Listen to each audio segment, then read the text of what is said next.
Good morning. Bitcoin rips past $51,000. This is the number go up. Larry Fink is sending Bitcoin through BlackRock. They had a $500 million day.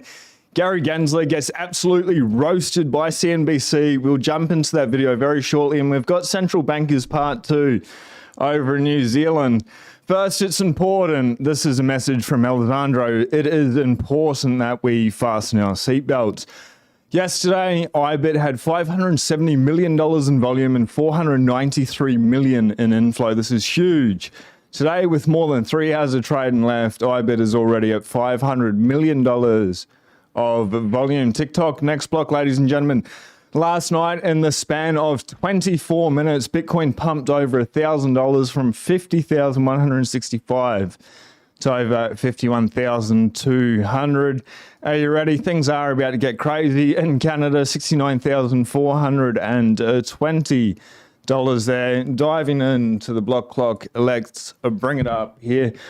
Block height 830,465, local time 5:38. We are at 51,444 sats per USD. This number here, if I switch back over, we've only got 1,944. That number is going down. Hash rate has gone back up again.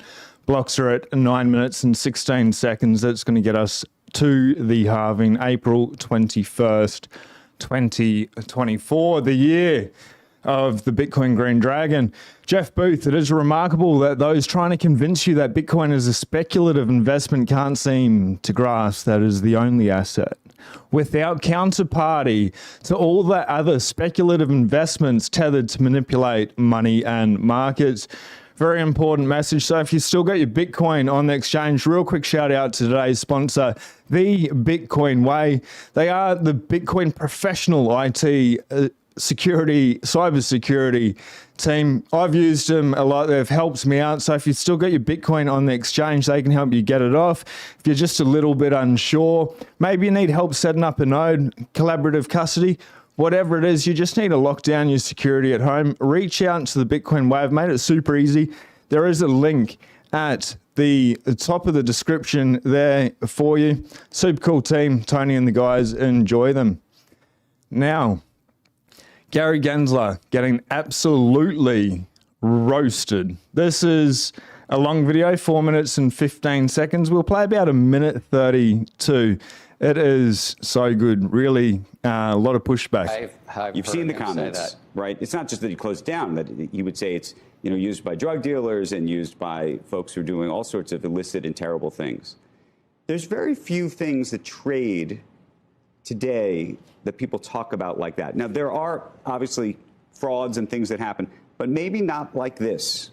Like the dollar is like 100 times more. Well, I know that's your perspective, but I'm just I'm curious how you think about that. But that's true, though. This is how much has been money laundered with Bitcoin. This is how much. This is Bitcoin. This is dollar. Yes, Joe. But look, here's the Jamie Dimon quote. The only true use case for it is for criminals, drug traffickers, money laundering, and tax avoidance. I know, but we have a guest. That's his opinion. We have a guest, Joe. What is your opinion? And what is your opinion that we have something trading on the exchange for the public that has this type of use case, at least as described by the president of one of the largest financial institutions in the country? It's the leading market share in ransomware, and that's publicly known. Right. It's the token of choice for ransomware. Joe, if I can say, Gary. the U.S. dollar, the euro, the yen, you have the whole society using it as a medium of exchange. We buy our cups of coffee, as I see here. Right. We get paid in dollars or yen or euro. And you have a whole central bank and support for one currency generally per economic region. That we don't have here. So there's a very real economic difference. Which is part of the attraction, since it's decentralized. And This is so awesome that Joe's now touting Bitcoin. Still doesn't sound like he's bought any there, but they're definitely after Gary. It's amazing how he has flipped so much. There's another part later on maybe we'll come back to it. It's a long video. We need to dive into the New Zealand Central Bankers Part 2 that's going on. If you haven't already, if you can smash that like button for us below, really helps get the Bitcoin bat signal out there. We'll come back to that video if we've got a bit of time. So, Sam, the FTX bankruptcy, and this is just the good and the bad. Obviously, Bitcoin is pumping today. We see that big green button. I can bring it back up. It's a big green button, and Bitcoin is just getting started. But we need to temper the upside and the downside, the hopium and the FUD. But we need to keep this in mind. The FTX bankruptcy estates hold more than $1 billion worth of GBTC. Many have celebrated as GBTC outflows have recently slowed, but unfortunately there's more selling on the horizon. Another bankruptcy estate is planning to sell billions worth of GBTC soon, and that is Genesis. And they've asked $1.4 billion a sale. So a little bit more sell pressure at some time. We have seen that the market is scooping it up pretty quickly. British Hodl is summing up these conversations that are going on now with financial advisors, especially over in the States. BlackRock, ring, ring. Hello. Hello, it's BlackRock. We launched a new product that Larry wants me to get you exposure to. CAGR is over 70% over the last 10 years, meaning the 1% allocation would grow to 14.2% over the next 15 years. It's the most successful fund we've ever launched, more than $5 billion in 5 weeks, and Larry believes it's a good portfolio hedge. If you want to get a 1% allocation, client, okay, do it, buy, click, hang up. BlackRock, by the way, it's called Bitcoin. They're already gone because it is TikTok next block. It is happening very quickly. Luke Mikic put this out. I thought this was really good, and we'll bring up the Google Analytics and then we'll jump into that New Zealand Central Bankers there. But what Luke is saying and showing here with this chart, the last time Bitcoin was at 50K, Google search trends were at about 90.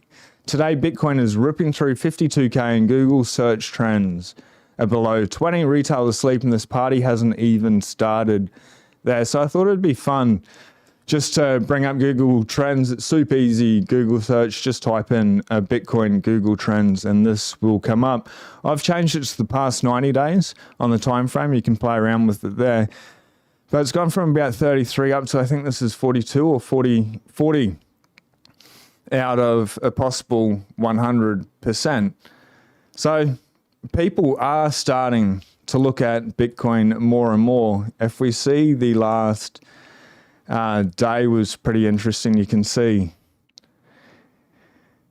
from yesterday to today, people are starting really to get excited. If we want to zoom out a little bit longer, let's go 5 years though. You can see we're barely up at all from where we were. So people are starting to wake up to the fact, but we haven't really seen anything yet, which is super exciting. So we played part of this video yesterday, but the part that I left out was where these central bankers, they get asked a question, you're afraid about digital currencies was the question. They talk about Bitcoin directly. It is on their minds. Obviously, we saw the video where they just laughed in all our face saying, yeah, it's a good business model. We print money and people believe us.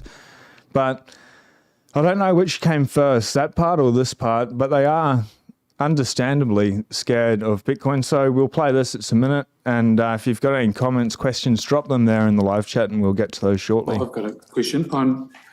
Are central banks around the world at all concerned about independent digital currencies versus central bank fiat currencies and a potential to move away from the US dollar, which runs oil, all the major commodities which are priced in US dollars, and what sort of impact that would have on the international financial system? The answer is yes, critically concerned. Mostly in that what is advertised Let's go, we're winning. On the tin is not what is in the tin for the purported alternatives to central bank cash. So there's concepts such as a Bitcoin. It's neither a means of exchange, it's not a store of value, and it's not a unit of account, yet people try to use it as that. It's got other purposes, but it is not at all a substitute for, not even a complement to. How good, hey? That is just absolutely remarkable. You can tell that we are winning, that they are scared. It's not comparable, not a medium of exchange. It works really well as a medium of exchange. Super easy to be able to spend it. These people are off their heads. Let us know what you think of that video. Just absolutely mad. These people absolutely mad. Now, Bitwise announcement today, the Bitwise Bitcoin ETF, Bitcoin addresses at Coinbase custody. The reason why I've brought this up, I'll tell you what they've done. They've upgraded their addresses from P2P-KH to native Segway P2P-KH, though both versions are time tested and secure. The second one is widely utilized enhancement. The reason I bring that up is this is an asset manager advertising Bitcoin, not to Bitcoiners. Their Twitter, their X will be going out to a very diverse TradeFi, and they're putting the Bitcoin message out there. Yes, you need to hold it in the right type of address. You need to use the right security.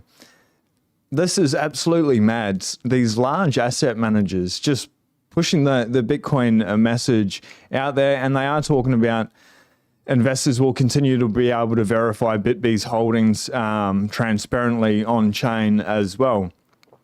For them to be able to push that out there, it's truly changing the game. It's pretty cool. Obviously, still hold your Bitcoin in self-custody, but it's neat to at least see one of the largest asset managers, and they seem to get Bitcoin pretty well. Obviously, they're going to be degens with the crypto and all that. Now, I found this pretty interesting. Dennis Porter, time's in the line. We will get him back on the show. But Bitcoin miners have begin receiving letters from the EIA forcing them to report sensitive data. The miner who received this letter only has 10 days to respond to the request by the EIA or face huge fines or worse. So fortunately, we have a plan on how to fight back, but let me share more about the EIA mandated survey. Talking about Bitcoin miners are very likely to cause public harm. Federal government then used its emergency powers in collaboration with EIA to force miners to report their location, energy use, and energy supply. Said many times, I strongly disagree with this move. This is not how the federal government should be interacting with a new and growing industry that has so much potential. I'm reading the Genesis book at the moment, and they talk about the cyber wars back in the 1970s, where encryption was deemed a national security and you needed an arms license to be able to do it. Ultimately, all those cases got dropped. Super interesting. Obviously, all Bitcoin books are super interesting. A shout out to Bitcoin Evangelism if you haven't read that one. There is a link at the top of the description as well. Super good book. Definitely read all the Bitcoin books or eat the bugs. Now, couple more things and then we will jump in to the comments. Shout out to everyone watching live or the replay.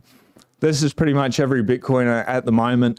Why you're broke if you have Bitcoin? I heard it's gone to 50K. It's a savings account. I don't spend that. It's doing my part for saving the world. Besides, the halving is coming. The what? You won't understand until you do. Friend, I'm confused. Me, study Bitcoin. It's tiring these same conversations over and over, and we're going to get more of them because mainstream news, this is 9news.com.au, Bitcoin euphoria is back. It is starting to hit the mainstream, getting people all excited, but this is not going to ramp up really until we get to old all-time highs. And sooner rather than later, just stack and chill. We do see the market cap here over $1 trillion. I think first time since 2022. So maybe about 18 months. Pretty exciting to be back at these levels. If we have I'll just update this. 51,591 in the last 24 hours. It nearly hit 52,000 at 51,936, 369, those numbers there, with the low of 49,045.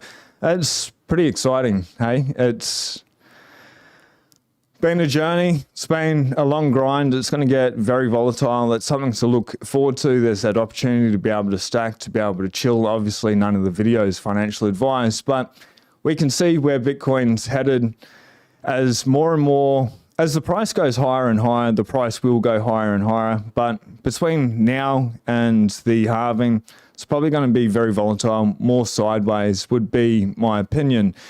Now, jumping into the questions, comments, shout out to everyone there. Gargoyle, Jason Watson, Amped BDC, Baseline Benny, Gargoyle again, Mike W. Hey, it's the Sean Clark Show at Rhymes New England. Good to see you this morning. Turn Gary over. He's absolutely sizzled. Now, New England, I love my parents and grandparents had nothing to tune into and tell me anymore because it's hours of Bitcoin rants. I love my parent. New England must be with family at the minute. Shout out to your family. Mike W. at 1 trillion market cap. Can't believe they consider a threat yet. I think they can see where we're heading. Ultimately, they are scared. They know what's coming. Bitcoin is going to take over the entire world. Short, sharp one this morning, ladies and gentlemen. As always, it's been a pleasure. Just stack and chill. We're just getting started. Volatility, the $10,000, the $20,000 days. Either make the most of them or ignore them. It's nowhere. This price, 51,530. It's nothing in the scheme of things. So just enjoy. Have a beautiful day. Be blessed.